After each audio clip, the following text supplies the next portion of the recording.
Welcome to the Kimball project. I am so excited right now because I finally fixed my low boost 30FF code.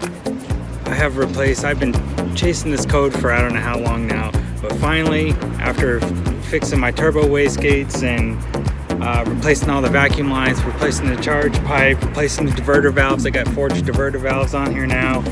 I replaced just about everything to do with the vacuum system except the one thing that was causing the problem, and that was the vacuum solenoids. So these are the little vacuum solenoids that I replaced.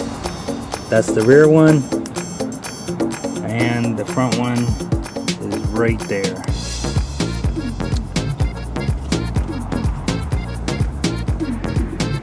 I finally just bit the bullet, went ahead and bought some new ones and replaced them, and the 30FF code is gone. I can step on it and it just, there's no more 30FF code. It's so great, I love it. So